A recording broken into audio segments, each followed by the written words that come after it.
Благодарам, почитувам колега Каевски. Не можам да ви земам за зло ништо, затоа што на вас и работа вие да ширите лаги и манипулации и ветар и магла, но еве, чисто за граѓаните, нема да ви ги поставам кон вас и да би сакал да ми одговорите. Колкава е инфлацијата во моментов? Колкава е инфлацијата? Прво тоа.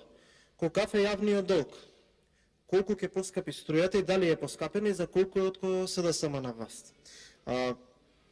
Кажавме, еве колкава е цената на горивото. Треба да им се каже тоа на граѓаните. Дали цените на храната се пораснати? Дали платите ја губат борбата со инфлацијата? Дали владата може да направи нешто околу тоа или не?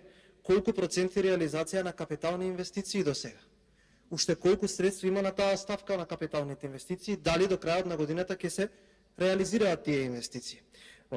Колку е синдикалната кошничка? 39.710 денари.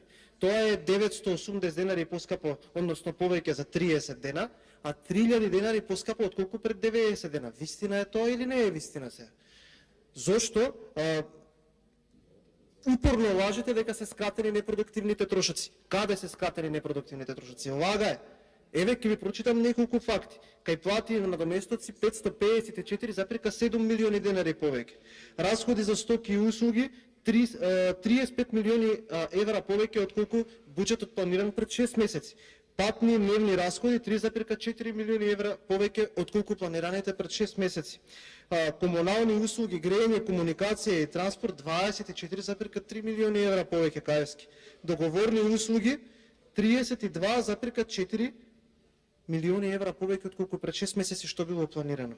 Исплата по извршни исправи 9,8 милиони евра повеќе. Сакате по министерства да ви ги читам?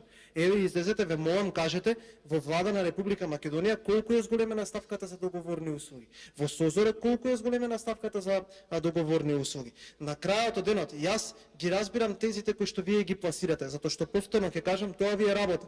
Но има еден единствен начин тоа да се провери. Да го провери, да се тестира преку волјата на народот. Вие не сакате предвремени избори. Еве доволно е вака.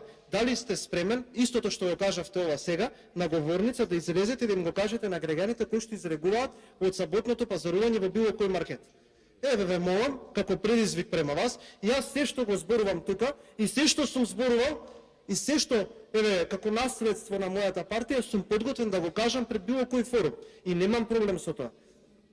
Но ве повикувам вас како пратени, како портпарол на вашата партија, заедно со сите ваши колеги од партиски, отидете во сабота во 9:30, 10, 11 часот при вашиот најблизок супермаркет и ово што го кажувате тоа, тука кажете им го на граѓаните. Благодарам.